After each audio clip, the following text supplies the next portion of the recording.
What's going on, everyone? Welcome back to the Footy Fetish podcast with myself, Alfie, for Ollie, Yo. Harry, Hello. and everybody's fan favourite, Mr. Manchester United, Mr. Awesome. I'm just Mr. Bars Bites, Dan Bardell. Giving you quite an intro there, mate. That's the best intro I've got so far. I love it. Well done. Hey guys. How you doing, guys? Very well, mate. Very well.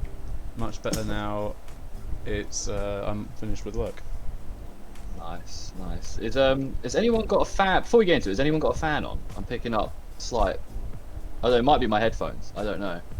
That could be my PC. Oh, maybe. I just. It could be my PC. It could be my PC as well. But mine's under my desk. Right, there'll be a bit of music over the edit anyway, so Yeah, cool. I think it just might be me, to be fair. But Anyone's got a window. yeah. Got a fan behind you, mate. Yeah, it's not on though. I would love it on right now. I'm not gonna lie. I'm fucking already sweating in my room. But yeah, we're back for stuff. Obviously, we were here yesterday for your Twitchers if you're watching. Sorry for the day delay, but we had a lot of shit going on basically this week. But yeah, getting to football news. There's not much news between yesterday and today. I guess the fact that England drew with Poland, boys. Did anyone watch the match? No, I did not. I'll be honest. No. All of 5 minutes. Oh, okay. I watched, I sort of had it on in the background while I was on my laptop doing some work and stuff like that. It seemed like a really physical, scrappy game from what I saw. Poland were really bringing it to us. Sort of looked a bit Hodgson-y in the way we were playing. Reminded me of Palace last season, I'm not going to lie. Just once we got that goal, which was a sick goal, Harry Kane's outside of the box smasher. But yeah, it just looked. We just sort of sat back afterwards and then let Poland get a 92nd minute equaliser. Shout out to Simon for his message last night, and he's obviously very happy with them winning after I said that they wouldn't. Yeah. Well, they're not winning, drawing. It's like a win for them. Yeah, it's their best Yeah. result ever, I think. Yeah, that's true. But yeah, I don't know. It wasn't that great of a game. I wanted to get you. We spoke about this yesterday actually, but I want to get your two opinion on this. So Trent Alexander-Arnold can't play in the midfield. Have you guys got any thoughts on how he played or anything around that?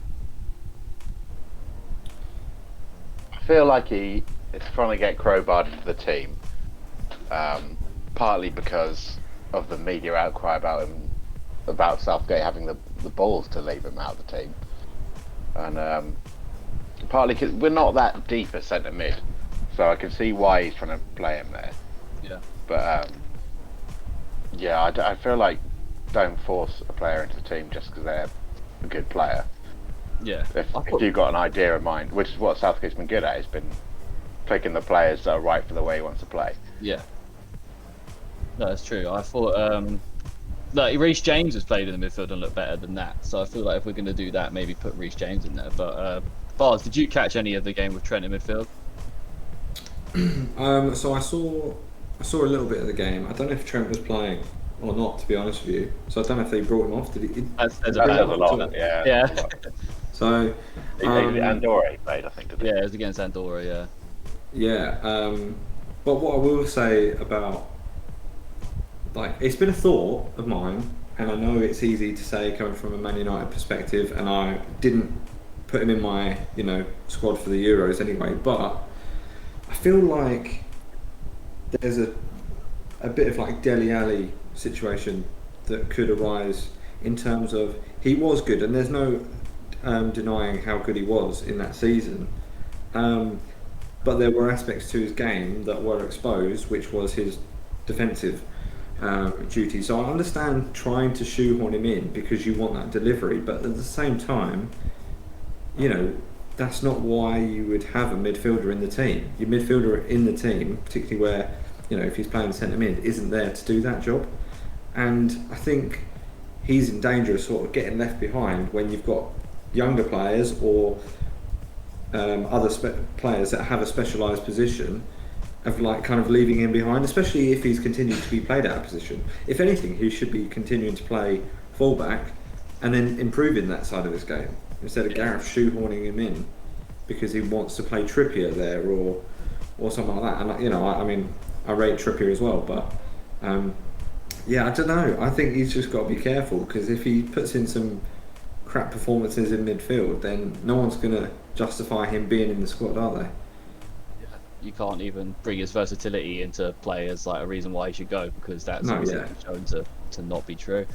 But I don't know. Saka doesn't even get mentioned in the conversation for some reason. Yeah, Yeah, The media don't even mention him. There's clear, like, he's clearly not great attacking at all. Although his numbers show that he's improved like dramatically in that area. But yeah, for whatever reason, he doesn't get mentioned. But you know, if he was in the side against Poland probably don't put in the ball to cross it, to be able to cross it in and then get that header, because he wins those balls every time. Yeah, 100%. Yeah, it's how you got to take it, innit? It's I don't know. I feel like there's something against Wan-Bissaka, and I don't understand why. I don't know what it is. I mean, to not have seen him in an England shirt as well, for the amount of times that we play, for the amount of dross that we have to come up against. Like, why wouldn't you just hand him a cap, try him out? Yeah, 100%. 100%. I think And then he's kind of stuck anyway, because he can't change nationalities, can he? So I think this is what makes it tough for these sort of players, because when Wan-Bissaka was at Palace, there was always that excuse to fall back on and go, oh, he's not playing at one of the top teams, he's not going to get picked, all that sort of stuff. But he's been at United for a little while now, and he's still not getting picked, which kind of just throws that excuse out the window, really. I don't really understand why they're not playing him. Maybe because he hasn't had that season like Alexander-Arnold had, but yeah. I'd take him over Reece James in the England squad, I think. I would. Yeah, I'm not 100% sure on that. Because he hasn't played, I don't know. Like, I don't know how he'd fit, like how he would like do in the England squad. Yeah. Some players suit club football more than they suit international football. The thing is, I kind of get it why we don't have him, because he doesn't particularly suit the style that we want to play for England. That's a fair point, I guess, to say as to why he isn't in the team. Whereas you see a Reece James, a Trippier, and then who else do we take? Carl Walker. They're perfect because they're interchangeable, basically. Them three, they're very similar. They're both good. They're all good going forward, and they're all good coming back. So it's Wan-Bissaka's still kind of young though. He can adapt. Yeah. He can change the way he plays, but he's not going to be able to if he doesn't get sort of the chance. Well, I mean, he could do it at Man United and then show that he's done it. He's done that, and then he'll get a chance at England. You don't often have to prove yourself you don't often have to prove yourself when you're in. Do you know what I mean? in that kind of terms. Yeah. You won't. But if it's he'll Gareth have to prove it before he gets picked. He won't get picked and then have to prove it. Yeah, but it's From one what of I've those seen of United situations. defence, it's like they don't really tend to use the attacking fullback so much. Like, I didn't realise how good Luke Shaw was going forward until the Euros, because I guess United maybe don't do the overlapping fullback system so much as other teams. I feel like they did last season. I feel like Luke Shaw was involved quite a lot going forward last season. yeah, Luke Shaw was definitely involved. But then Wan-Bissaka just wasn't. So maybe it's down that left-hand side where you got Luke and Rashford, which is far more, attacking friendly than maybe the right-hand side, which was, I mean, who was playing on that right-hand side for a lot last year? That, I guess. Martial? Yeah, I mean, It was constantly interchanging, wasn't it? Yeah, that's why we bought. It's probably Mason Greenwood, if anything. That's why we bought Sancho. I think I'd like to see Wan-Bissaka in that setup, that England setup, because I want to see a defensive right hand. I want to see a guy who can throw in a tackle and win the ball. Whereas we don't really go to ground and win the balls. Whereas we know Wan-Bissaka's trait is not losing the ball in any sort of circumstance. So I'd like to see if he's in that position, does that benefit us in a back three? Because he can play right of a back three. And he's done so when we've played sort of five at the back or we've played five in midfield. He has done that role. So I want to see him in that position for England, because I think if we have someone so defensively sound like Wan-Bissaka, maybe then that would give an opportunity for like a Trent Alexander-Arnold to play. Okay, it might mean we play quite a defensive system, but it won't be, because you're throwing Trent on to put those balls in, and we're defensively sound anyway because we've got Wan-Bissaka in there. Yeah, I like that. You just probably have to see it more for United, but then again, you're not going to play that way, are you? Well, I mean, we've played that way in the sense that we have played like five at the back before, and Wan-Bissaka has been right because he's not so good at the offensive stuff. He's the one that's been kept back, and he's pacey. But even if he gets done for pace, you always bank on him making that last ditch. Oh mate, his tackle legs anyway. go on forever. Like he managed to get Whether we'll see that this year, probably not, because we've got Varane now, so we've probably got two decent like centre backs that can kind of sit. But maybe that's when he'll start improving his game offensively, because he won't have to be, you know, alongside Maguire so much, because he's got Varane next to him as well. But yeah, I don't know. It'll be interesting to see, you know, what goes on. It's funny that a player like him has done so well for a club and not represented England, when I'd say Sancho's done really well for club, but maybe not really done it in an England shirt yet. I wouldn't say Sancho's done it in an England shirt yet. Oh, he definitely hasn't. He's had the greatest opportunity to do it. No. Yeah. So, but he still gets picked, rightly, probably, because Yeah. of his club form. But it's just interesting that, you know, someone like Wan-Bissaka hasn't even been given a shout or experimented with, you know. I think it And you also think- comes down to the fact that we have a lot of competition for that right back place. Like there's so many players that can play there, compared to sort of maybe like right mid or whatever, where Sancho will be playing. It's a bit of a tougher spot to try and get into, as I say, because there is so much competition for it. There's so many players in the team that could play there. It might not be their favoured position, but yeah.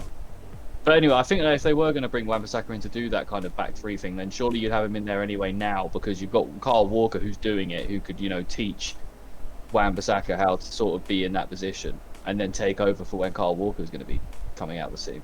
But that's No, not he's 31 now, I think, Kyle Walker. So he's like starting to get on a bit.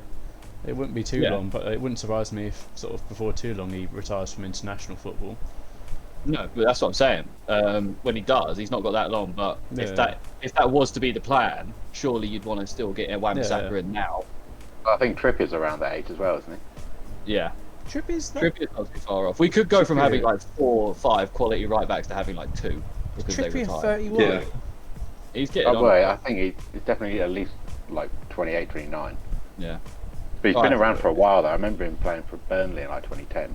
yeah, yeah. He's 30. I think that's why as well Bloody hell. Man United didn't put an offer in for him, because, you know, he only had 1 year left, but also they were buying like what, a 29-year-old or a 30-year-old, Yeah, Oh, so they weren't going to he's pay big money 30. for him. He turns 31 in 10 days. I had no idea Kieran Trippier was that old. I thought he was younger than that.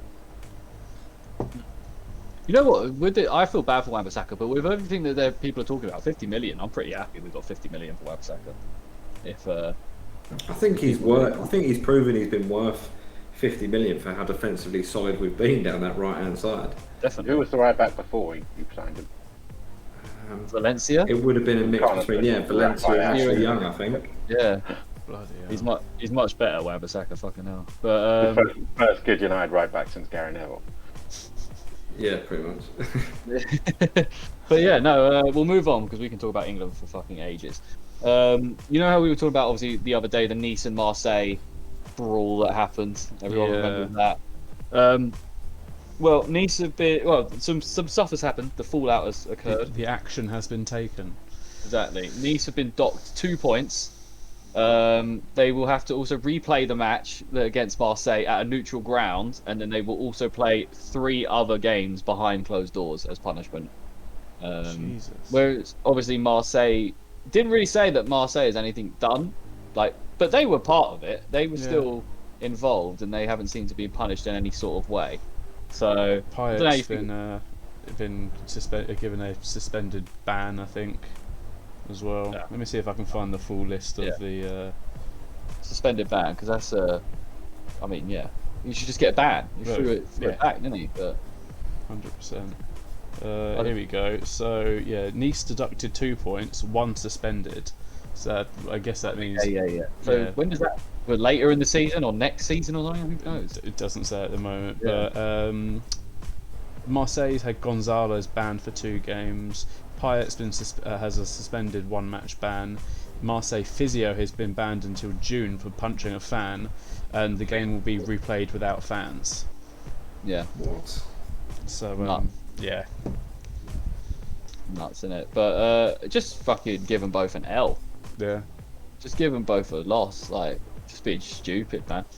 But no one's really going on about that. But could you imagine if that happened over here? Oh, pandemonium, absolute Mate. pandemonium, Oh yeah, there'd be people calling for us to be banned from the next World Cup probably.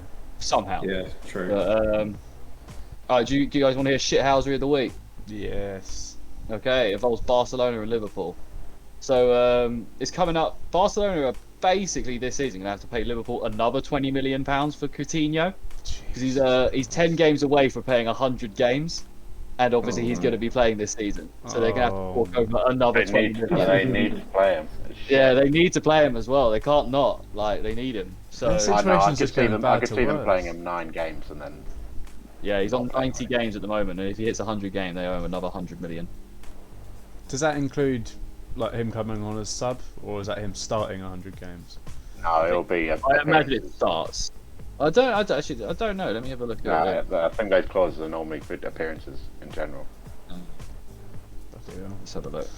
Yeah, the situation of Arsenal is just going from bad to worse at the moment. I think they think, oh, we've got real financial troubles, so we can't sign anyone. But if we play our players, we're now going to have to pay Liverpool an extra 20 mil, which we can't afford. Yeah. All it says is if he reaches 100 games. So I imagine that means in terms of coming on or starting then.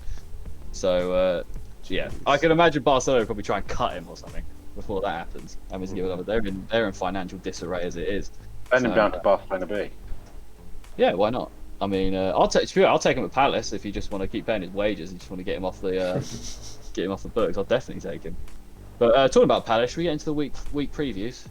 The games coming up this weekend, boys. There's a lot going on. Obviously, the first game is Palace versus Spurs. Obviously, we know from Spurs they'll have Harry Kane in that, but they obviously will be without Son, Lo Celso, Romero, and I think that's it. I think they will still have Emerson Royale, and Brian Gill could obviously come in. Now, Emerson Royale, I don't know much about him, but people are going nuts over this transfer. So he's one of the best left backs in the league. A lot of good things, yeah. Yeah. They've still have Regui on, won't they? Is he fit? Yeah, they've still got him, but he's just been with Spain. I think he played last night for Spain, so I don't know if he would have been fit. I guess, he can get over that and get back fit for Saturday. But I thought they would have gone for a right back, considering the old Aurier and Doherty that's failed miserably, both of them. But I guess maybe they might move someone there. But Palace, we've got obviously Will Hughes and Odson Edouard are expected to sort of feature with Michael Olise set to make his debut for Palace H. Big up. Can't wait to see what he can do. Eze's not quite back yet, but will be soon. I think I don't know how you guys feel, but I personally think with Tottenham missing people and the way they've started, been very scrappy and quite lucky in some sort to get goals. I think Palace could get something out of this game. Definitely. If from what we showed against West Ham, I think maybe we could. If things have improved, if Edouard comes in and kicks on and plays quite well, it could be interesting. Obviously, if Olise, we don't know what he's going to be like. We haven't even seen him yet. He could be quality. Or equally, he could be terrible coming in. Obviously, his debut for Palace in the Premier League is quite a step up. Yeah, So. he's a very skillful player, but I wouldn't be surprised if it takes a while to adjust. Yeah, I wouldn't be surprised either. But I want to, obviously, you know what I think. I think we're going to get the win. But I just want to get your guys' thoughts on this game. So, you know what, H, we haven't seen you. We'll throw it straight to you, H. What do you reckon? I definitely think Palace can get something, but I mean Tottenham obviously showing the grit and determination to grind out these 1-0 wins, and they'll be feeling confident off the back of those. Like they'll be feeling good about their defending, which is not something you can say about Tottenham a lot the last couple of years. But they're facing a lot of shots. They're just not conceding any of them at the minute, but something's bound to change with that. And, I'm trying to think who they've got in their back line now, because obviously, I guess it'll be like Davinson Sanchez, Dyer, and like Tanganga at the back. Yeah, probably. I mean, even on paper, that's not great, is it? No, I think we a front three. I think Zaha, Edouard, these kind of like Gallagher. I think it could break them down. Could definitely cause them some problems, especially if they got to start Rodon as well. He might have to play. So I think you guys could easily get a point out of this game, if not more. I think anything is that Selhurst Park? Is that Selhurst Park as well? Anything could happen in this game. Yeah, 100%. I think with Tottenham's, like you guys have said, the scrappy 1-0 wins every game so far. They'll have confidence, but they won't go into the game thinking they're going to absolutely batter you by any means. And because they've now got some players out, you guys are only bringing more players in. You've got new players that want to, obviously, like Odson Edouard, that wants to prove himself, wants to do well. I think you guys, can definitely at least get a draw here. It would be fitting for Vieira's first win to be against Spurs as well. That would quality. be That'd be brilliant. class. Yeah, that would be sick. Oh, so Davinson Sanchez is out as well, actually. And Son may not be playing as well. Tom and Oliver Skip are probably not going to play either, who's been starting for them so far this year as well. They've got quite a few players out. Got to do it. Alf. Oh, This is Harry your Winks, chance. man. Harry Winks, the world's best football player, is coming in though. So The world's you know. most forgotten about football player. yeah, so bad. You can't be a good football team if you start Harry Winks. Seems like a nice guy. Don't get me wrong, but I don't even know if he footballing does. ability. I'm sure he is, but Is Harry Winks But that yeah, bad? no. I feel like he gets a lot of flack. he just doesn't really do much. I've never thought he was like. Yeah, that's a fair point. I've never. He's Yeah, but he not, doesn't not a deserve. terrible player. He doesn't But he's not good. excel in anything. Yeah, he's a bit. The way to boring. describe him is a football player. That's his style of play. Yeah, Kicks he's like balls. David Bentley without the free kicks. Boring. A man had a cannon of a leg. Absolute cannon. But Bard, what do you reckon, mate, for Palace Spurs? I think, you know what? I think it's more on hope that I want Palace to win than anything. But yeah, you are right. Tottenham have been kind of scrappy, but if they're missing all those players, which I didn't realise, then I suppose you've got to give it to Palace. They've got to have a chance. That your front three does sound dangerous against that defence, and I mean, you were lucky against West Ham really as well to equalise straight after the goal anyway. I mean, how have Palace been playing in your opinion?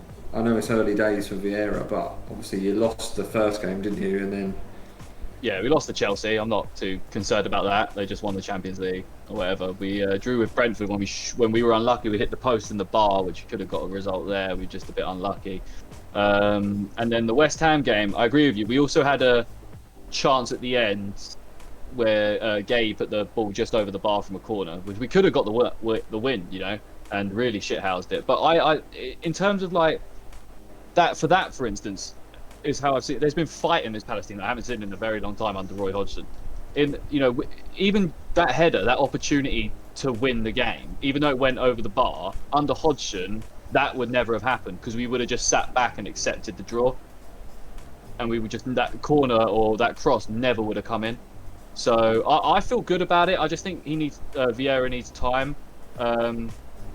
He needs to get these players embedded in, because there were a few players that are still from the Hodgson era in this team that need to get their mind around not playing that way and get into how you play under Vieira. And I think once we still got Oliseh and Eze to come back. We've got Edouard to start, who we haven't seen where he's got. But if it's Scotland, I know obviously he's playing in Scotland, but if that record in Scotland is anything to go by, there's no reason why you can't come to the Premier League and get 15 goals a season. So, we'll see how it goes, man. And obviously we still have Zaha. That's a big thing as well. We still have Zaha as well as all these great players. And Zaha takes two man. So, I've so far I've been happy because I've seen stuff. We haven't got that win yet, but we've got goals. It's just a shame. I would be even more happy if we had Conor Gallagher permanently. But we don't, obviously, on a loan. You never know what could happen. But all in all, I'm happy. I just hope we can get a win soon, basically. We've got to beat Brighton. We've got Spurs, Liverpool, Brighton are our next 3 games. We've got to beat Brighton. If we lose to Spurs and lose to Liverpool, I mean, I can't be angry at that, can I? Because that happens every season. So, but if we've got to beat Brighton, man. But yeah, I think we can come away with it. I'm pretty happy with how we've been so far. All right, Watford versus Wolves, guys. This is a fucking boring game if it could ever be a more boring game.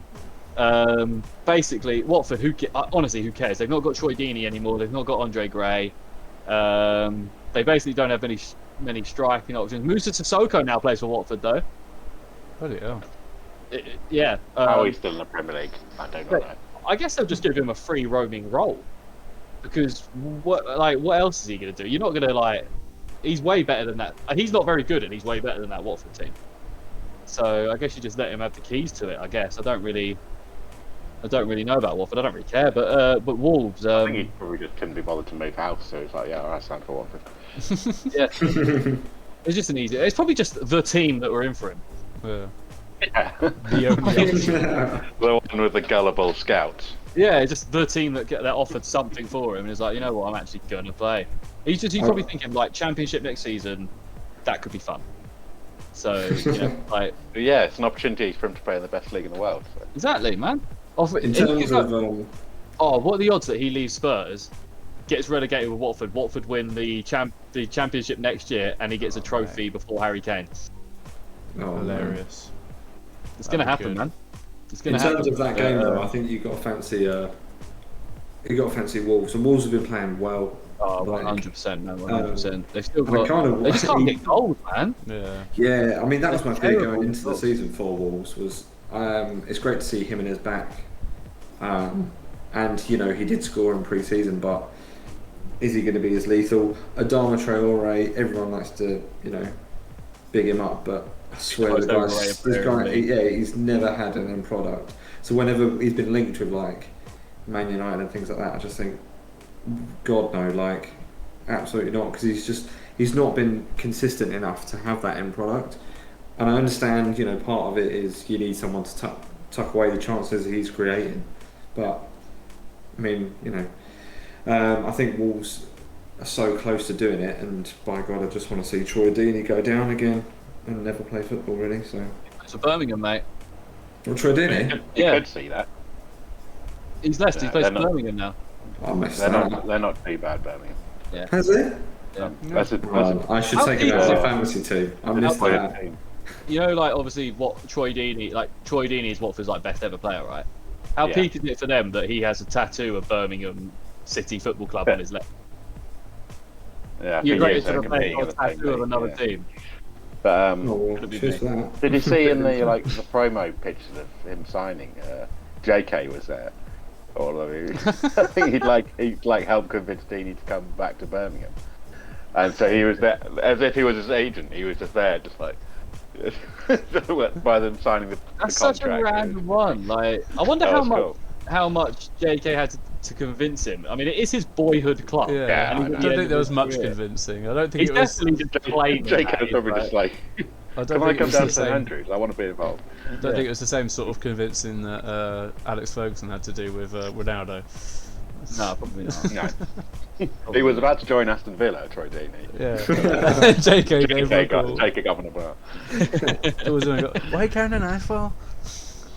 He'll be on a track with JK soon. That's probably what part of the deal was. Yeah.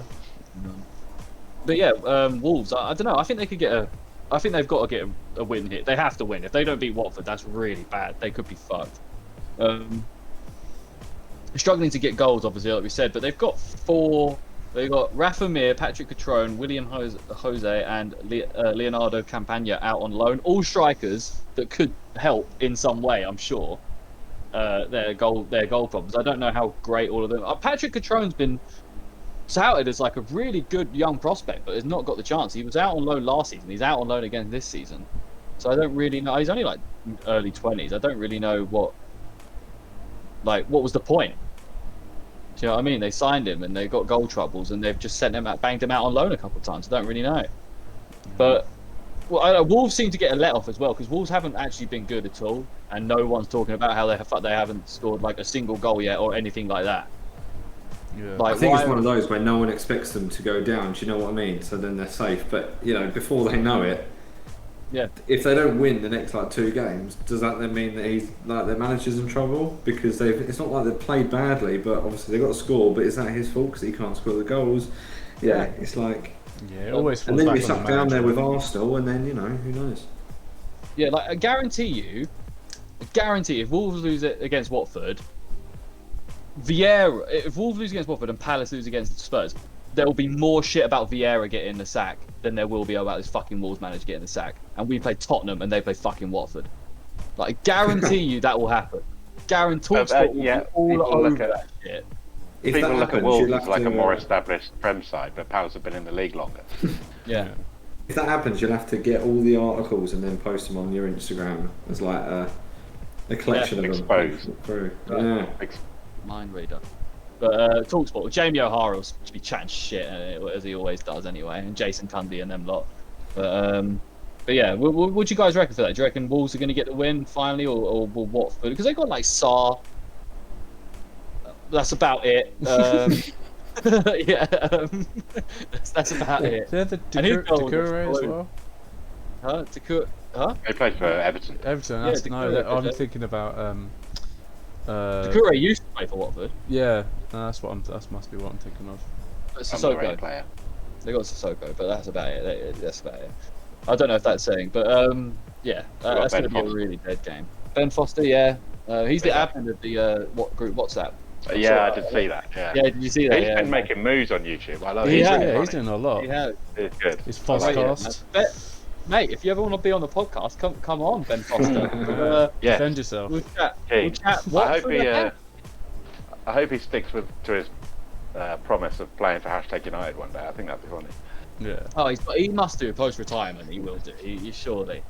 That would be so calm for him because he's retired and everything, and then he just goes plays for #, and he's even by when he's in his mid-40s, he'll still be good enough to be at that level. Like it'll be no That'd be problem. perfect for content as well for you. Oh yeah, man. You can get his GoPro in the net and chat to the # will be dominating by then, so you can just chat to the camera the entire game. But Have you seen who's starting for? Or he's supposedly starting for City this weekend? No. Scott Yes. Carson. Oh yeah, of course, Scott Carson. Yeah, No way, Carson. Yeah. Champions League winner. Scott Carson. absolute baller, mate. I love that. Absolute baller. But yeah, because what is it? Yeah, obviously Edison's out and Steppen, is it? That Yeah. American He's got import keeper they COVID got. or whatever. He's got COVID. Yeah. I saw that who's that Liverpool kid, that Irish Don that's going to start? Do you know him, the keeper? Mark. Kelly. Yeah, Kelly. I think he's going to play this weekend for Liverpool. So that Is he should be interesting. Irish? I think he's Irish. Keller, or whatever his name is. Yeah, I don't know. That's a real guess if he is, but I don't know. But anyway, yeah, Brentford Brighton, another fucking boring game, boys. Like we're just getting boring games after boring games. This one might be It's a bit classic boring. post-international break, isn't it? Yeah. Oh yeah, true. And there's Don't another worry. international break in a month. Yeah, there is. I just want consistent Premier League. Oh, I like this England team. I don't mind. I like the England team, don't get me wrong, but I get like proper into the Premier, then suddenly break, let international break. Oh, then you start. The international break is fucked my fantasy team Yeah, you thought it was Like, going to do you well. beyond repair. It's really done me in. Give them a week off, let them all recover from the various knocks they've got, but nope. Yeah, well, those That's guys this might be weekend, alright. I think. Those guys might be alright because they didn't go away. They just Yeah. haven't changed on the app. My Dons that went away just did me in, man. Right, yeah, Brentford. Obviously, they got their. Did they win? No, they didn't win last week, did they? They They drew again, didn't they? Did they Yeah. draw?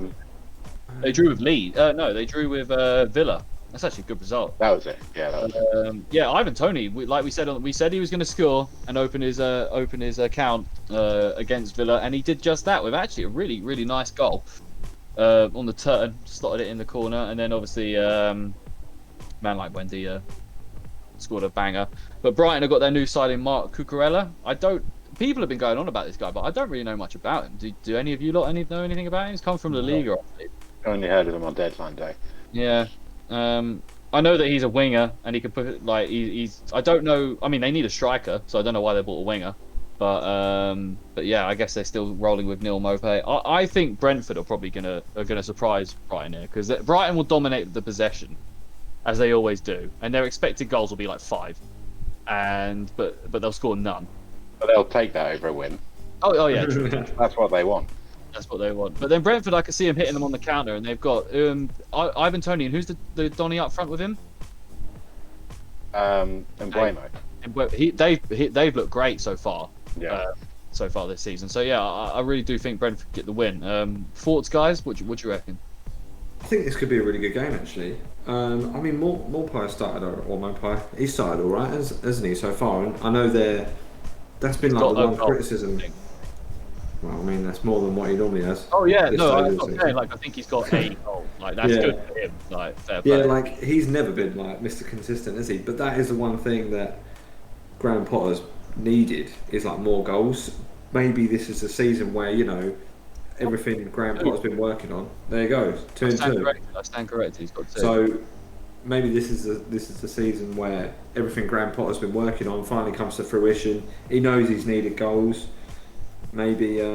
I think it could be like a good game. As you said, yeah, I think Brighton will control the ball. Brentford could hit him on the counter, but this might be because Brentford are really they do like that counter attacking play, and they're confident when they play at home.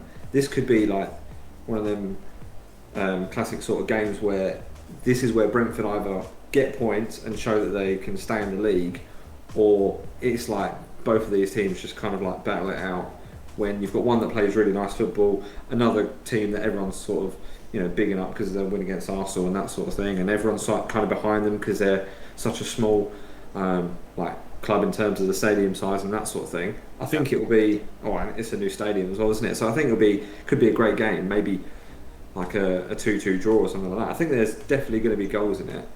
There's going to be a game at some point where reality catches up with Brentford and they come crashing back down to earth. I think they've got a great chance of staying up, and I think they probably will. But there is going to be a game where it catches up to them and someone's going to give them a good beating. Yeah, they've got Liverpool the week after next, so that's another win for Brentford.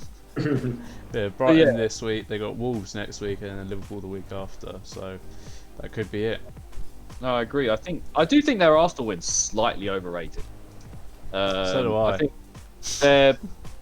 it was everything. Like we've said this before, everything sort of played in their favour that night. Arsenal were shit, but they're a big enough team to feel like you've done something to win that.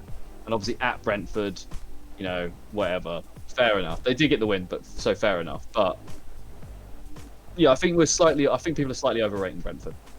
I mean, yeah, opening day as well for Brentford. It was like set up, wasn't it, to sort of be a giant killing, yeah. What would we say? It's a giant killer. Looks like between a giant and like a normal person. Above average. A troll. A troll. Dambat. Troll. I don't know. A dambat. Yeah, they're dambat killer. But yeah, no, I don't know. So guys, who? I'll get a quick winner from you guys from this. Brentford or Brighton, boys? I'm going to take Brentford. I think they're going to edge it. Okay. Odds. Despite all that stuff. I said draw earlier, but I'll go with Brighton. I think they've just started well. Ooh, okay. They've started well, man. No, they have. They definitely have. Ollie. 2-1 Brighton. 2-1 Brighton. Okay. Yeah, I think it's hard. I will never say Brighton are going to win a game ever. So I will go, but I do think it could be quite interesting. So I'll probably say draw with some goals. I don't know how many, but I will never say Brighton's winning. I won't say Brighton's winning, but I will say Brentford will lose. Yeah. I won't even make an implication on it. Yeah. But Arsenal versus Norwich, Ollie, this could be either. This is make or break, mate. This could either be nice. You could have a nice weekend for the first time this season, or it could be another. This is make or break. This is make or break game for Arteta, I think, for a lot of the senior management and a lot of fans, because it's like we can get away with going fair enough, we lost to Chelsea, we lost to City, we shouldn't have lost to Brentford, but we did. It is what it is. But when Norwich have had such a terrible start, so have we, but they looked alright against Leicester.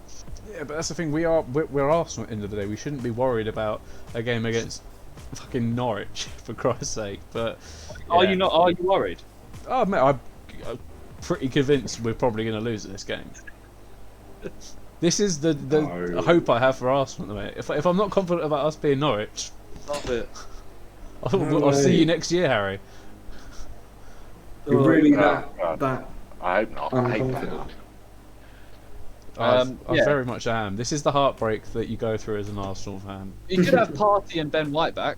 Yeah, well, Tommy Ashu could start, make his debut. Well, funny you should say that, or not Tommy Ashu, but Gabriel, Partey, Ben White, and one other person I can't remember are basically all back, full training now, match fit, ready to go. So fingers crossed. We'll actually start a better back line than we've started the rest of the season. Hopefully we'll start Ben White and Gabriel in the back. But yeah, and then Partey in the middle. It won't be Xhaka, but Partey in the middle with fucking El Neni. Why not? It's the only other player we can play in CDM right now. But yeah, hopefully it will be. I'm slightly more optimistic with the team that we're going to put out, but just Arsenal will do Arsenal things, and we'll probably lose. Yeah. Yeah, you need some players to step up, man. I guess you need everyone to step up. I was about to try and single some people out, but everyone in that team is playing like dog shit at the moment. Apart from maybe Emil Smith-Rowe. Yeah, Smith-Rowe and Saka are playing quite well. Yeah. I'm disappointed in Tierney. Tierney's been shit. He's been shit. Against Chelsea, he was wank. Yeah, Chelsea, he was And awful. against fucking City, he was terrible. Yeah, I didn't watch the City game on purpose, but yeah, Chelsea game, he wasn't amazing. Coming off the Tierney train, if it continues, man. Because it's not. Mate. Yeah, I don't know. But Norwich, I don't know. Can't say that. Right? He's a fantastic player. Everyone's entitled to a couple of bad games. He is. I don't know if he is, man. He didn't have a great Euros either. I don't understand. Yeah, but he's fucking Scotland, for Christ's sake. None of them had a good Euros. I mean, I don't know. I think maybe he's a little bit overrated. Not having that. I think this is going to be a rudimentary Arsenal 2-0 win. Like, I think in a way, obviously, I would love to see Arsenal lose. I would love to see them really, really lose and really, really struggle. Nothing would make me happier this weekend. Not even Ronaldo getting a hat-trick. Definitely want to see Arsenal lose. But it will be, because I think there's that expectation of, Arsenal ballsing it up again. I'll look at Arsenal. But no, it would just be boring. It'll be like, okay, they've just won 2-0. No problems. Everything's fine. Hunky-dory. Yeah. And we'll just cover the cracks for like a week. Yeah. It's like, when you played West Brom's B team and then you beat them like 6-0 and everyone thought, okay, they can score. Yeah. And then that kind of like just put it to bed for like the rest of the week. It's just going to put it to bed for the rest of the week until your next game. Yeah, until the previews start for the following game week. Yeah, I think they'll be fine, to be honest. Oh, at the end of the day, Norwich are crap. Yes, Emil Smith-Rowe was ill during England's under-21, during being away with under-21. So he's being assessed ahead of the game. That could be fucked if. I guess you got Odegaard, but. We were fucked beforehand, so nothing's changed. Yeah. Well, the expected Arsenal lineup is Leno, Chambers, White, Gabriel, Tierney, Partey, Lokonga, Pepe, Odegaard, Saka, and Aubameyang. It's not a bad team. Yeah, it's better than we've put out for the rest of the year. Yeah, it's not a bad team. You've got plenty in there to give Norwich trouble. I mean, what's Norwich got? Pookie and that's it, isn't it? Pookie, Todd Cantwell. Yeah, Todd Cantwell. People go on about that Josh Sargent guy, but he was at Wolfsburg last season. Was it? Yeah. Was it Wolfsburg he was at? Or Josh Sargent, sorry. And he was a big reason as to why they got relegated, because he just couldn't score. And now he's people have been going on about, he's at Werder Bremen. The American Don. He was at Werder Bremen. Werder Bremen got relegated, and he was a big part of the reason they got fucking relegated, because he didn't score any goals. Like if Mateta and Sargent are anything to go by, do not buy strikers from the lower end of the Bundesliga, because turns out the lower end of the Bundesliga is absolute dog shit. Like basically the top, there's 4, 5 teams. There's only a handful of teams that are worth raiding their team. Werner. He came from one of the best teams in the. Did anyone see his miss last night? No. Yeah, Put it over the bar from 3 yards out. It was basically like an open goal. It was fucking awful. But Germany looked well good. Sane scored an absolute screamer last night. But yeah, Arsenal. I do think Arsenal will get the win in this. I do think. I think I might go for like a little scrappy 1-0 Arsenal win. They'll somehow get it over the line. But I think they're at home as well. The crowd is going to be on their back, but they're at home. Yeah. I just don't see. I don't see a world in which Arsenal lose to Norwich. And I know, you could say that about a million teams, but as I said, Brentford was set up for them to win. Opening day, everyone likes to laugh at Arsenal. It was just made, and obviously you had no players. This is the first time you've kind of got your first string, first 11. I just don't see a world in which Arsenal lose against Norwich. No Xhaka though. That could be big. Yeah, that'll work in Arsenal's favour. Yeah. At least we'll finish the game with 11 men. Potentially. But yeah, I don't know, guys. Are we going on a consensus Arsenal win? I think Arsenal win, and then Arsenal fans will pretend they've been through the darkest period any football fans have been through, which a lot of them are already doing. To be already fair, claiming for that. Arsenal, But in reality, this is the. most fans across the world expect their team to lose every week. But for Grow Arsenal, a this pair. is Not actually. you, Ollie, but grow a pair for most Arsenal fans. This is the darkest patch that we've been through in a long time, to be fair. And it's the worst start we've ever had to a Premier League season. Yeah, no, but for our standard, like what we're Arsenal fans are used to, this is terrible. This is awful. Compare it to other teams, it might not be so bad, considering what they're used to or whatever. But for us, it is a dark time. It is a terrible time, because all these other teams have dark, terrible times. We don't care because we support a different team, and they probably feel exactly the same about us. Most Arsenal fans don't listen because they're too busy talking about Arsenal. But again, I won't have you're this, not like that. Harry. I won't have this. All right, I'm a different Arsenal fan. Okay. That's what I'm saying. That's exactly what I'm saying. That's the thing, I'm though. not But I including think you in these. with the players outside of me and Harry will test to this. Like when I hear any sort of United, Liverpool, City, Chelsea, Arsenal, Spurs, any of them moan, I don't take it seriously whatsoever. Don't even really pay attention to it.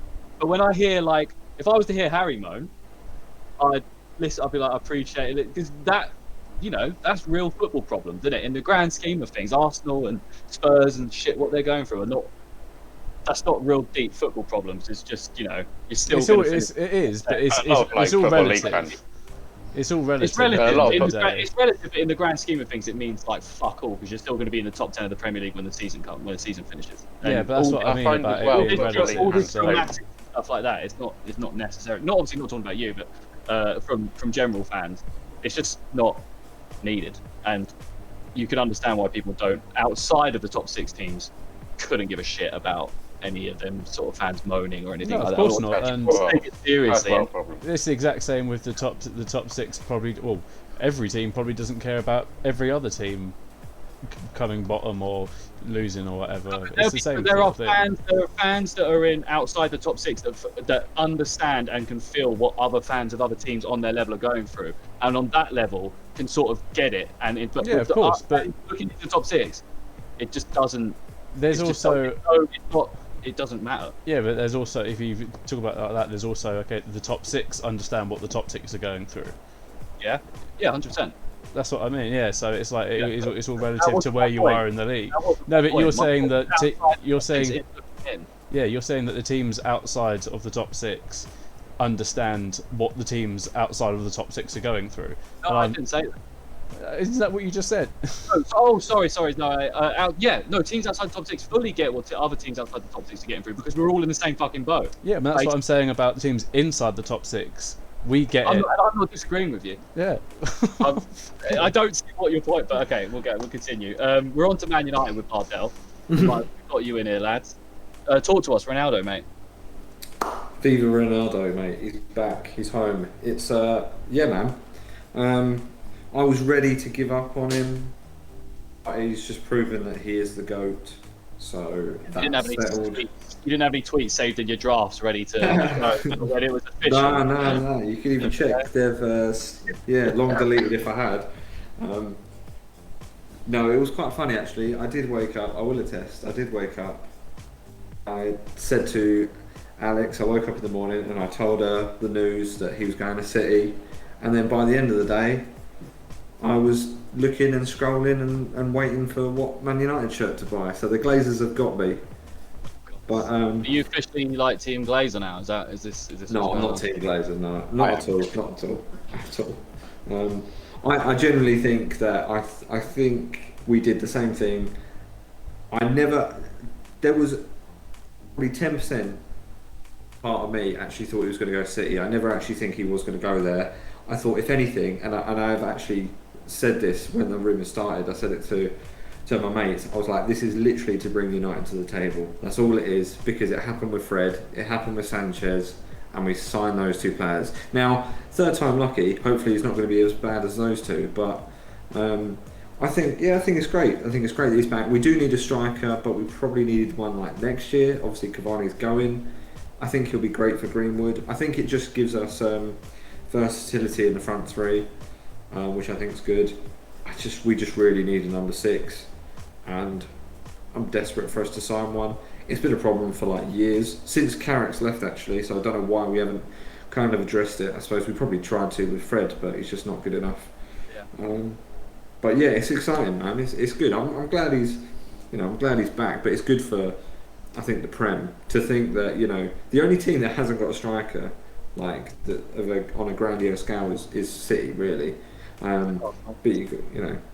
and Arsenal. But you got Lukaku, Kane, Ronaldo now. Even though you would class Aubameyang as well. And then I think that's just exciting to have those sorts of players. And then Vardy, even Vardy's going to be up there fighting it for like the Golden Boot. So I think that's a really exciting set of strikers in the Prem. I think it's just nailed on now for next year for City to get Haaland. I think that's literally a done deal. I can't see a world in which he goes Man United. Fine. Yeah. Well, I've seen some rumours today online about Real Madrid, because obviously they're targeted. Obviously Mbappe is Real Madrid's nailed on that. We know that's happening next summer. But I've seen that they want Haaland as well. His release clause means that they could get him if they're willing to spend 200. Well, they'll get Haaland on Mbappe on a free, and then Haaland for what, 60-70 mil, isn't it? So 70 mil. But we also have to take into that account, we actually don't know for sure that there is actually a buyout clause for Haaland. There is no proof that there is actually a buyout clause next summer for Haaland for 60 million euros. Yeah. I have thought this, and I thought it could be a Sancho situation as well, where we come to or someone comes to the table, and then like with Sancho, it turned out he'd secretly signed a new deal, so he actually had like 3 or 4 years left on his contract, and it was like, oh, okay, so he had to wait a year for him to have like 2. So it could be that they've actually written that out of the contract already. Now he's scoring the goals. I mean, it would make sense to. Someone's still going to come in if like 100 and so amount of money for him. He's so young as well. It didn't really make sense why City were going after Kane, in my opinion. Yeah, because surely you'd bank on him. But yeah, I saw also United are looking into the race for. I think every team in the world is going to be in this, but the race for Jude Bellingham. Do you think is he just another Donnie Van Der Beek in terms of he's just another player in the same position that you've got a fuckload of players in? If you know what I mean. You've got your Pogba, your Bruno, your Donnies. I think. We really wanted Bellingham when he was at Birmingham, and he was shown around Carrington, and he met Sir Alex Ferguson and all that. So I understand that there's that history there, and I think it's obvious that Man United really do want him. I don't know if they'd pay the money for him, but I think he would slot in that number 6. I think he's not really. The problem with Donnie Van Der Beek is that he's really good, and I'd love to see him in a United shirt. It's just with the players that we've got, there needs to be a system to incorporate him, but you're not going to have Fernandes out of the team for Donny Van Der Beek. When he has played, he's done nothing to justify himself in the team. Yeah. In that interview that he did with Ferdinand on 5 or whatever it was, or Viber 5, he talks about how he can play number 6, but I would never play him number 6 because he played there when he was 16. Yeah. That's not, and also this is the Premier League. He said about he needs a consistent run of games, but then he also says that when I get my chance, I've got to take it. He's not taking a chance when he's got it, so you're not going to get that run of games. I don't think he'll play tomorrow against Newcastle, and people will go mad, but I don't know why he would play tomorrow against Newcastle, because we've got Matic, who is, whether you like it or not, he's a specialist in that position, and he's still not going to get in front of Fernandes.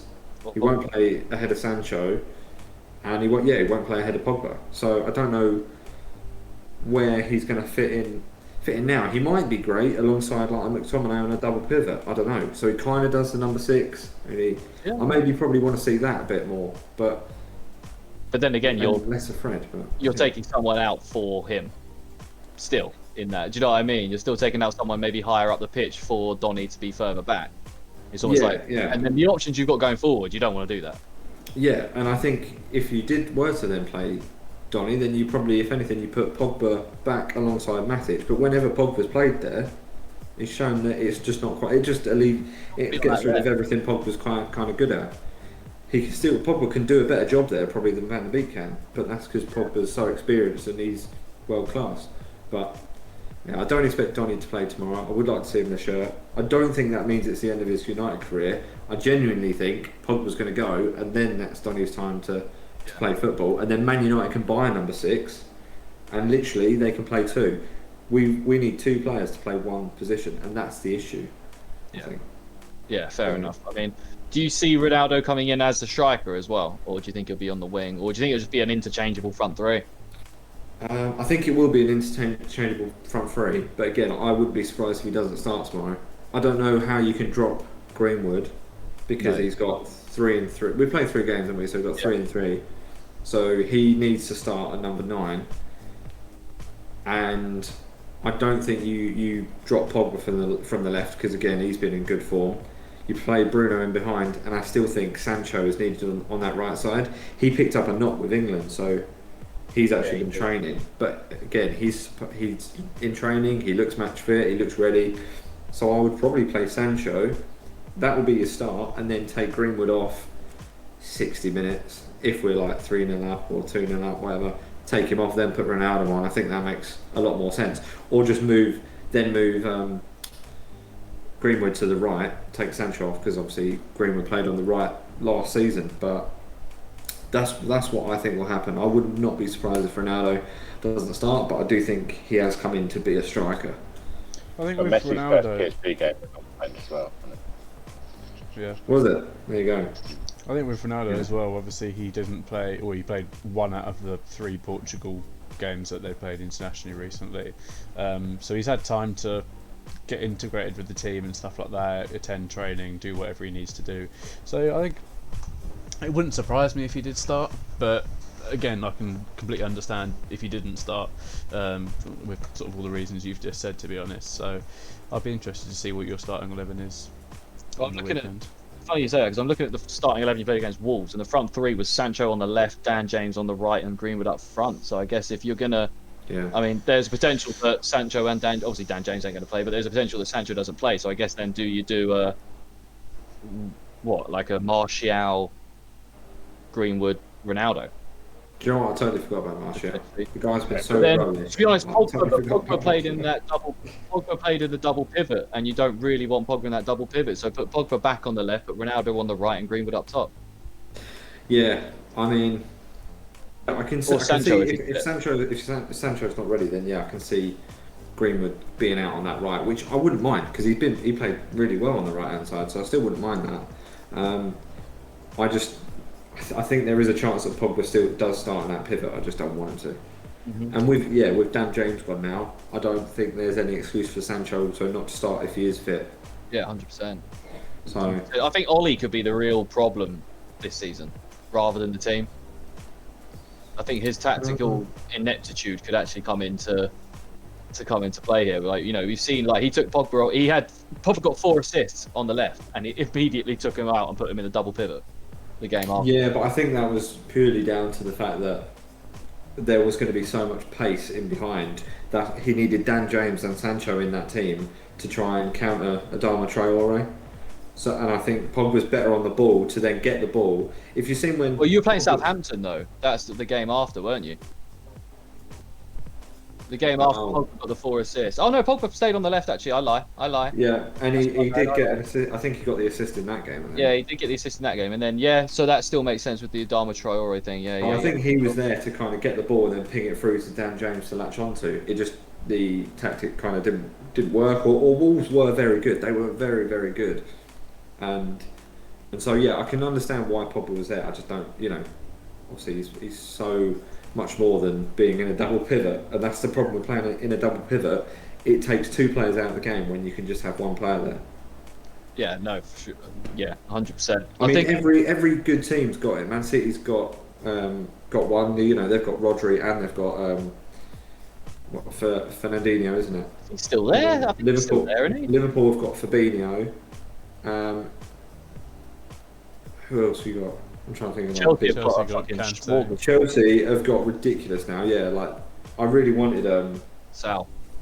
Yeah.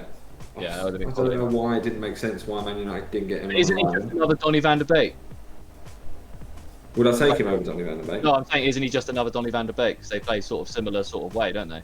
Yeah, but he's probably played in that position a lot more in terms Yeah, of he's like played lately. six a lot more. Yeah, He yeah. played for six sure. a lot more. I mean, he might start if Donny starts tomorrow. I will literally be 100% behind it, and I'll say yeah, like give him a go. But I don't. I genuinely don't think he will. I think he'll start Matic, and I think he'll start Pogba in there together, and then he'll play.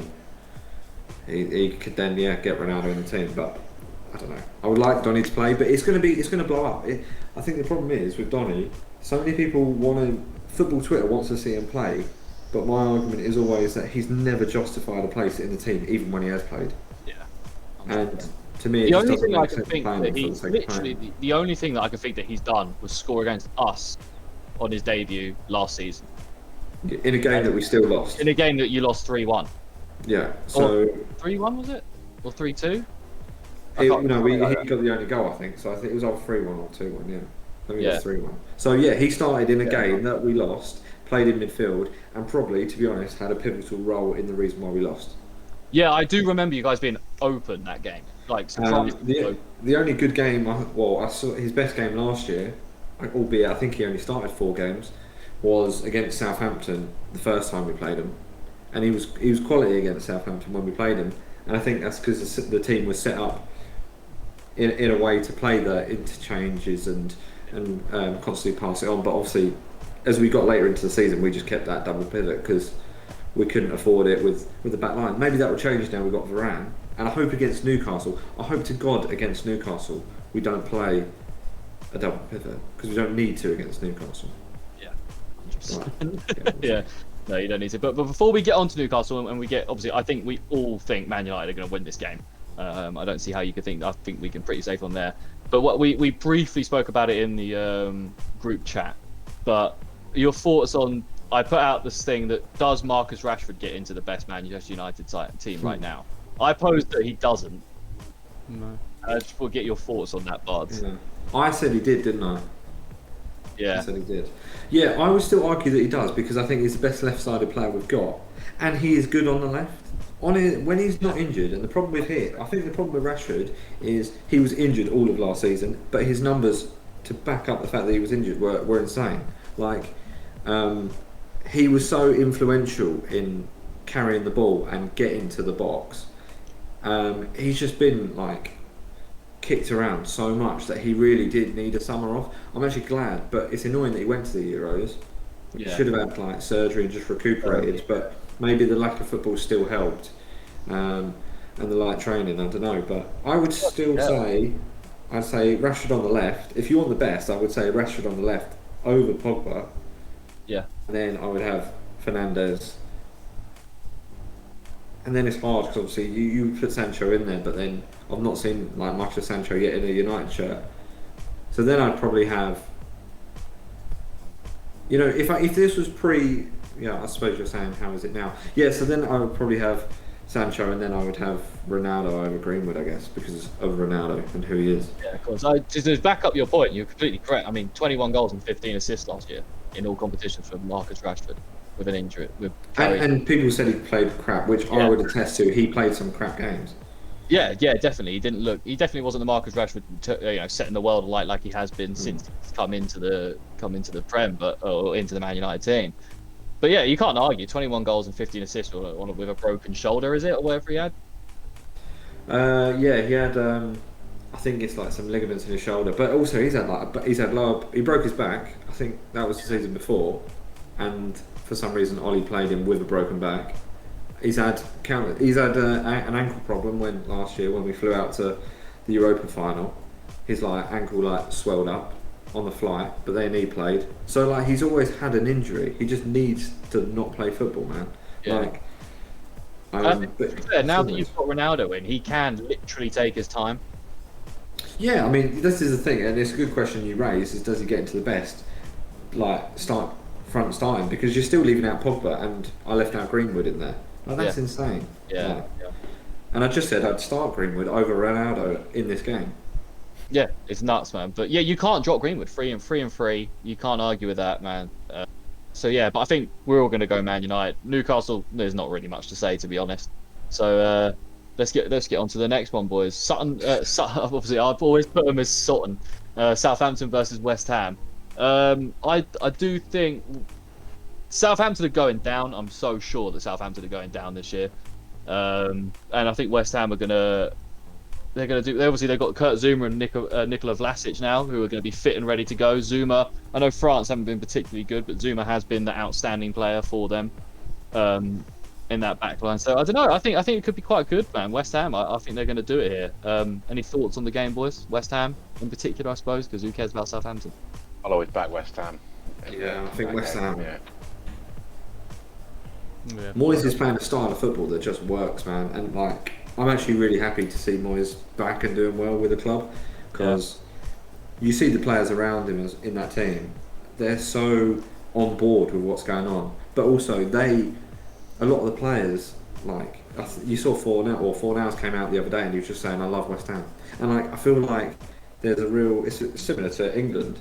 A lot of the players and a lot of the fans are just like coming together and having a real relationship, and I think that's all brought about from Moyes, which is something that obviously he didn't have at United because there was so much pressure, and you know he's been there once already, so Moyes knows the club inside out, but he's really putting his stamp on the team. Yeah.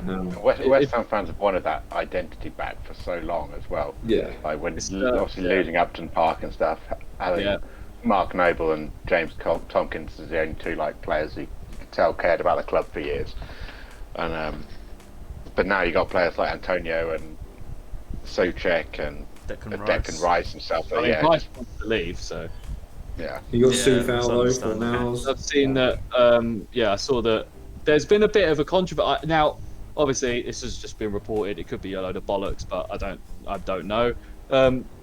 Players aren't too happy about the Kurt Zuma, because Kurt Zuma's come straight in and he is now their highest earner at the club, on like 130 grand a week or something like that. And Declan Rice is on 60, and I've heard Declan Rice in particular is not happy about the Kurt Zuma signing in that particular way, and he's still pushing for an out next summer. That's transfer mistakes 101 on Football Manager. Yeah. Actually, talking about Football Manager, Bart, I just took over Man United on my Football Manager career. Signed Declan Rice and Federico Chiesa. We're top of the league, boy. Well, I mean, I'd take Rice in a heartbeat. I think you'll end up with him. I think you'll sell Pogba next summer, or you'll go on a free, whatever it is, and you'll bring Declan Rice in your six. Yeah, that'd be Okay. kind of ideal. I can understand why Rice is Calvin sort of Phillips. pissed off, to be honest, because I think as a young player that's proving himself sort of to the club or whatever, that he's a great player. He is obviously definitely one that's going to continue to be great for a long time because he's still very young. But I think at the same time he needs to realise that the only way he's going to start to earn more money is if he signs a new contract. If he signs a new contract, then he's going to have to stay there for a little bit longer, or maybe another year or so before someone wants to pay what West Ham are going to be asking for. So I think he kind of wants he wants both sides, but you can't really have that. He wants to earn more money, but also still be able to leave potentially next summer. So I think it's a tough one for him. But yeah, I can half understand why he's a bit pissed off. You can work around that though, because you could just if you're Declan Rice, you could sign a deal for more money now and put a buyout clause in your new one, and if someone comes in and buys it out, then you've finessed West Ham. Yeah, I just don't see a world in which someone like even Man United. I don't see a world in which they pay 80 million though for a defensive midfielder, and I totally understand. I think Rice is such a great ball carrier though as well. Like if you watch West Ham play, even against Southampton, there will be clips where he has the ball and he will dribble it to the byline and he'll still cross it in. Like he's unbelievable at actually carrying the ball, which is a surprise trait, and I don't kind of think goes under the radar. But yeah, I don't see a world in which someone pays £100 million for a CDM or for Rice. I mean, you wouldn't pay £100 million for Kante, would you? Like, if we're being completely serious. That's the thing. CDMs don't go for that amount of money. Yeah. And West Ham want that money. That's the issue. Yeah. And they're just unfortunate. They got an absolute gem of a player just in one of the worst positions to have that player in. Definitely. I mean, I think it's totally ludicrous that Zuma's on the highest amount, because he's as suspect to a mistake as Craig Dawson is. and Craig Dawson loves sticking in the back of his own net. Oh, So- mate, no, but you should see it. West Ham fans love Craig Dawson. Oh yeah, mate. I've got all my mates are West Ham fans. Bloody love Craig Dawson, and you know, like, Until he fair got enough. done by Gallagher. But And he he does got- he puts it in like three games in a row. He'll like stick it in the back of his own net. But they do love Craig Dawson. But to have Kurt Zuma as like your highest paid on 130, I think is crazy. And they've probably broken their wage structure now for that. Yeah, 100%. They must have. But who are we going to go for then? West Ham? I think we're all pretty much going to go for West Ham. Yeah, I think that they look really good against Leicester. Obviously, a little bit of a sort of, not a bad game against you guys at all, because it was still they still got a point out of it and everything like that. But they didn't look as good as and as confident as they were against Leicester. So I think they'll be looking to put sort of proper crack on and just absolutely do Southampton in. I wouldn't be surprised if Southampton do get something out of this game, though. They've been lucky so far this season. They've had luck on their side in terms of getting results, like a 96. Yeah, they're not playing particularly well, but Yeah. I do think they have some players of quality in their side that could come up with a big moment for them. Yeah, there's a couple of players there that could maybe do something. I don't know. I wouldn't put Nathan Redmond as one of those players because he's past it now. He's whatever thing it. Do you know what I mean? Do you remember when it was? The potential he had. And he just never kicked on. I think the guys that you're looking at are like Adam Armstrong and James Ward-Prowse, really. Yeah. I think the two guys that, and Gineppo, is that his name? Is that he plays for Southampton? Yeah, Jennifer and Walcott as well. Che Could always pop up Adams. with something. Oh God, Theo Walcott. Yeah, I forgot about Theo Walcott. But yeah, no, I think yeah, I think you're right. They could get a result, but I think West Ham will, with Kurt Zuma starting, which I assume he will. That does shore up that back line a bit more than what they had. So, you know, I think they could get a result here. Leicester Man City. We'll start getting through these a bit more. Leicester Man City. Obviously, Leicester are still absolutely done in with injuries and suspensions to Iosi Perez, but. I don't think they, obviously they're not had the best season. They got battered by West Ham and then sort of got not lucky but narrowly got a win against Norwich, which is a team that they should be seeing off no problem. Is Perez yeah, out for 2 games? Because it was a straight don't red, know. wasn't it? Leicester will want to hope he's out for 2 games. Yeah. So it makes them better. Because if he's obviously out. they played Norwich and he wasn't playing since he's obviously had the red card. Yeah, So maybe I would yeah, maybe then, or maybe not. I think don't know. if it's a straight red, it's a 2-match ban. 2 or 3 depending on Yeah, what. 3. Yeah, okay. Well, yeah, 3-match ban for Perez, I think. But then, obviously, you have Man City. Man City, I don't think there's really much to say. Obviously, they could be without Edison and Gabriel Jesus, but then, they could have, Scott Carson in goal. Does that alone, and without Gabriel Jesus, that gives Leicester more of an edge in this game? Because obviously, Leicester have got still insane injuries. Yeah, Oh, but I think they'll be If they bang up shoot- for it. If they shoot anywhere within the box or out just outside the box, surely that's going in, right? And Well, with that's players the like thing. Tielemans, they can just bank them in. Yeah, man. that's the thing. They'll be going for a lot of long-range stuff, I think, because it will be hard enough for them to get through the rest of the City team to get to Scott Carson to be able to do that, I think. But I think there will be a lot of sort of long shots. People just hoping, like Harry said, about City will Tielemans. still control the ball. Yeah, exactly. But yeah, Tielemans is always one for a banger. He loves a long-range shot, so I think that's what they'll be aiming for. Definitely. Sorry, Mark. Sorry, Bards, to go back to Man United really quickly. But what about Ndidi? Yeah, so that's one as well that I think to get him out of Leicester. So they've got a CDM like a specialist, but to get him out of Leicester, it's going to cost a fair bob. I mean, it'd be just to get Maddison out. Would To it get be- Maddison out, they wanted 60 mil, didn't they? And then I think Ndidi's going to be. It depends how long he's got on his contract. I don't know, but Do you think it'd be easier to get Ndidi out of Leicester than Rice out of West Ham? I would say probably not, because I reckon if it was West Ham, you could probably send players the other way in the youth academy. Whereas Leicester, I think Leicester are a big enough club, but also they're well run and they've got Money. good owners to be like, no, we can spend money elsewhere and get a replacement. That's a fair point. Who would you rather have, Rice or Ndidi? I think I would rather have Rice purely on the back of his relationship with a lot of players that we've already got in the team, but I've also seen way more of Rice having like a lot of mates that are West Ham fans, and I've seen Rice in the, actually in the flesh to know that he's how good he is, as opposed to Ndidi. But Ndidi gets a lot of shouts on Twitter, and I don't know if that's just because he's the one who replaced Kante, so there's a lot of fanfare there to be like, oh, just He's a hipster shout. yes. He's a very good player, but he's a hipster shout for people. He's like the cool guy to rate at that defensive mid spot. I would still rather go and get a Rice or a Calvin Phillips than Ndidi. Might be a little bit of a personal bias there myself, as there are England boys, but I would also try and go for Phillips. Absolutely, I reckon Phillips would be easier to get than Rice would. I was going to mention Phillips. I see him in a United shirt as well, Calvin Phillips. That would destroy Leeds fans. It would, wouldn't it? Yeah.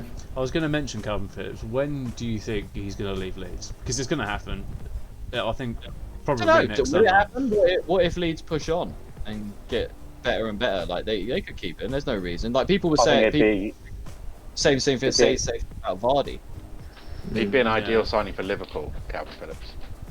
Yeah. I'd hate it if he went to Liverpool. I'd fucking hate it if he went to Liverpool so much, man. But yeah, I don't know. I could see an Ndidi at Liverpool or something like that as well. Like I could see all three of them players moving at some point. But yeah, be interesting. But what do we think of this Manchester City Leicester game, man? Taking in all the accounts, obviously all the injuries. Wesley Fofana, James Justin, Johnny Evans, Ayoze Perez out. Big names, man. Obviously Pereira might be out as well. He's got a little knock, so I think City's still got it. It's still City, isn't it? Even with Scott Carson in goal in it. Man City. So I'm going to say 0-0. 0-0. 0-0. 0-0. Okay, fair enough. A dull 0-0. A dull 0-0. I think City will do it, man. I think it'll probably be like a 1 or 2-0, man. I don't know. I think even with Scott Carson, that they're just still so good, and they're going to control the ball. They've still got that back line, which is sick. Yeah. So. Just for people that don't know, when we say City, we are talking about Man City and not Leicester City, because they are both City. We all think Man City. I don't know anyone who refers to Leicester as City, but yeah, I'm with you. That's true. Yeah, we are talking about Man City. But yeah, so we're going to go rest Bards and Ollie, Man Cities. Yeah, I think it'll be 1-0 City, Man City. See Grealish popping up at the goal. To be fair. Yeah. 100%.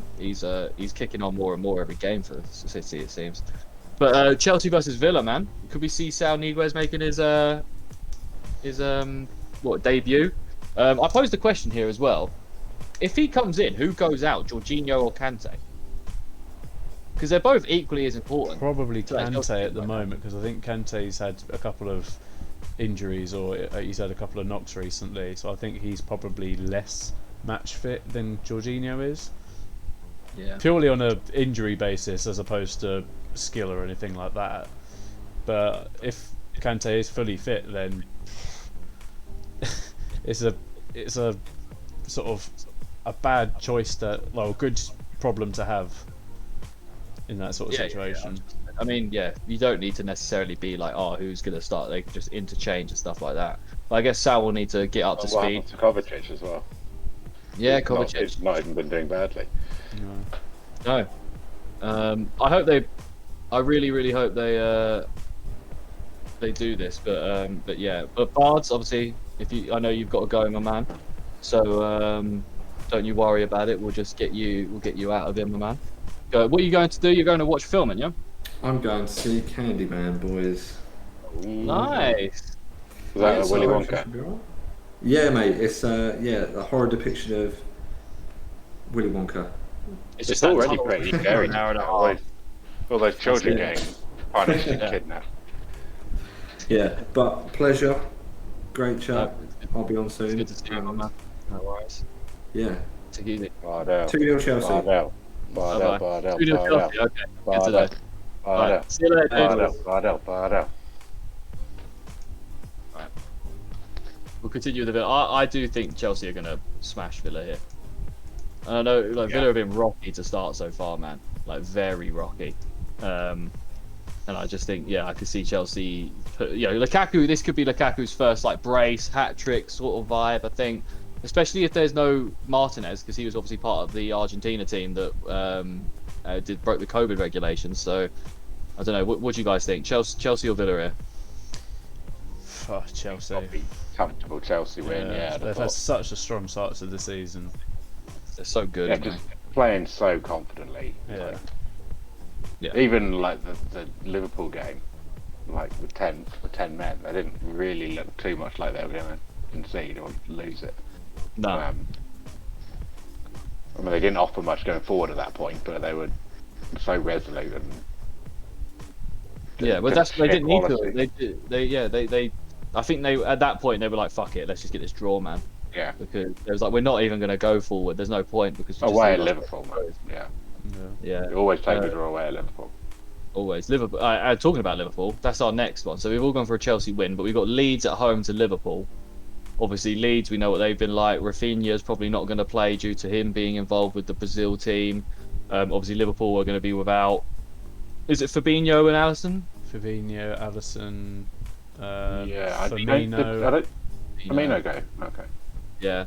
So they're going to be about a few people. I could see, just with how Liverpool have been, as I could see Liverpool winning it, I could equally see them losing it this game to a scrappy 1-0 Bielsa special. Do you know what I mean? Yeah. But yeah, I don't know, man. I think Leeds, obviously, Rafinha is such a big player for them, though. But they have got Dan James, who could be coming in and making his debut. Could cause a problem for that Liverpool backline if they're not up to speed. Yeah, what do you guys think? I'm struggling with this one. I think it's a great game for Dan James to come in for, to be fair. I think I'd be keen to impress in his debut. Obviously, the Liverpool may not have... it'll be like a wild card for them, how he'll fit into their squad, in terms of Liverpool preparing to go up against it. But and we all know he can just turn it on in games and really get behind people. They still have Salah, so Yeah. that's it, isn't it? Like they still have Yeah, Salah. no, He can win games on his own. who are they? I used to really they're like. playing I used to Jocelyn. really Jocelyn. like. Huh? Yeah, I'm saying I used to really like Liverpool. Completely sick of them now. Sick of their Me shit. too. Yeah, I'm sick So of it. bored of Salah. Yeah. I still like Mane has not been that great, but that seems to not be talked about really that much. But we'll I don't know. I'm gonna go out on a limb here, and I think Leeds are gonna get it done. I think Leeds are gonna get a surprise win at home. They're gonna 1-0, something like that. It'll be a scrappy one. They'll just frustrate Liverpool. Actually, no, because I do think Liverpool. I'm going to go 3-1 Leeds. Why not? I'm gonna go 2-1 Leeds. Okay, that's. I do think Salah will score. Salah or Jota will score. Yeah, that's yeah. It's hard to see Liverpool not scoring a goal in a game. But yeah, Ollie, what do you reckon, man? Are you gonna go Liverpool? Or are you gonna join us? 2-2. 2-2 now. Okay. 2-2. So, it's the remix. Yeah, So no, I that's think with the sort of some of the with Kelleher being in goal, no Alisson, they're missing a couple of key players. Like you say, obviously they have still got like Salah, Mane, like lots of other great players. So I don't think they're going to be like easy to just walk all over. But I do think Leeds probably will have a more of an edge than they normally would have. So I'm going to go for a 2-2. Nice. Yeah, I think it could be. It's going to be goals. Whatever it is, it's going to be goals. I think. So we'll see how it goes. But last game, Everton Burnley, probably another really boring game. Obviously Everton aren't a massively boring team, but it's just that this has everything. Everton, I think they tend to play down to their team, to their opponents. Yeah. This will be a big test for them because they've been playing without the ball a lot. Yeah. And Exactly. that's how Burnley play regardless of their opposition. Yeah. So I think it could actually be quite an entertaining game. I think it could be really like scrappy end to end. Both teams trying to assert dominance, but maybe making odd mistakes and stuff. But And if we say, I I get to think be it could be fair, an underrated, exciting game. we've seen what Burnley did to Liverpool and how dangerous they did look against Liverpool. They could cause some problems for Everton, especially that backline is not solid for Everton at all. We know what it's like, yeah. And then, I mean, it is Rafa. Obviously, Rafa's a bit of a beast as a manager. We all know that. But yeah, I think They could do. I think Everton will get a goal. I've heard Calvert-Lewin has potentially picked up a knock and is unsure whether or not he's going to play. So if that's the case, then they could struggle, especially if they don't have Richarlison. Oh no, they do have Richarlison because Brazil are being bare like tin pot about their whole situation. They're allowing Richarlison to go home to go play, but they're not allowing the rest of the Brazilian team. I don't know if you heard about this, Age. No. Yeah, so because Everton let Richarlison go to the Olympics with Brazil, they've decided that Richarlison can go and play for Everton this weekend, whereas the other teams that didn't let their players go play for Brazil at the Olympics, their players have to quarantine. That's so absurd. Yeah, innit? If the whole argument is that it's because of COVID reasons, and We spoke about this briefly yesterday. Evidently not about COVID reasons. No, of course. That's the whole thing. Children. We spoke about this yesterday, just when it was just me and Alf, and said there's definitely something dodgy going on there. Like someone's getting some money somewhere. I think there's something 100% something dodgy's happening because you can't just let. Very funny though. What happened? You can't let the game. Oh yeah, 100%. Obviously, the people like coming onto the pitch and stuff and stopping the game. Like, oh, okay. Don't normally see that happen. But yeah, no, I think I'm gonna go. H, you've sort of convinced me that Burnley could get something out of this, and I think I'm gonna go. I think I'm gonna go 1-1 draw. I think it'll be the highest scoring game of the weekend. I'm gonna That's say. cheap. I'm gonna say 3-2 Everton. 3-2 Everton. Okay, fair enough. Gonna go 2-0 Everton. 2-0 Everton. Okay, that's fair enough. That's it, boys. We've previewed this week of football. Before we go, I'd just like to say, Harry, how'd you feel tonight? Buccaneers versus Cowboys. The NFL is back, boy. I'm excited, mate. I'm excited. You're gonna pick up the dub this tonight, boy. Yeah, I mean, I'll be sleeping for it. Not gonna lie, but yeah, excited for it to come back. Obviously, which is not a feeling I've really had going into a NFL season other than last year. Yeah. That's what happens when you lose James Winston and you gain Tom Brady. Yeah. I talk about upgrade. Probably the best upgrade that ever happened. Yeah, 100%. But no, but that's it. Yeah, no, we're looking forward to it. People that don't understand American football, not proper football that they're talking about. Yeah, football. We're talking about football. Yeah.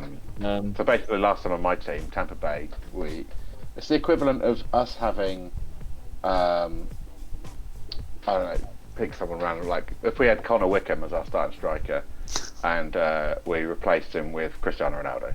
Yeah, basically. In one summer. Yeah. Jameis Winston had a historical season because he threw 30 touchdowns and also 30 interceptions. So he's basically one of the most inconsistent players to maybe ever play the game. But no, it's gonna be good. I'm so excited for the NFL season. I know Ollie's super excited for the NFL season to come back. Sitting there saying nothing. But yeah, football. We're gonna leave it there. Thanks to The everyone. World Cup of Darts, which has just started as well. Oh, nice. The F1's nice. in Italy. Yeah, F1's in Italy. All right. See you later, everyone. Thanks for watching today. It's been obviously myself, Ollie, and Harry, and Bardell for a little while. But he's obviously going out to see the Candyman or whatever it is. But yeah, make sure to like, subscribe, follow. We're you know where we are. We're on Spotify, Apple Music, YouTube, Twitch, Facebook, Instagram, wherever you're at. Just follow. Type in Footy Fetish, and we might come up. We might not. If we do, follow us. There might be some other interesting results.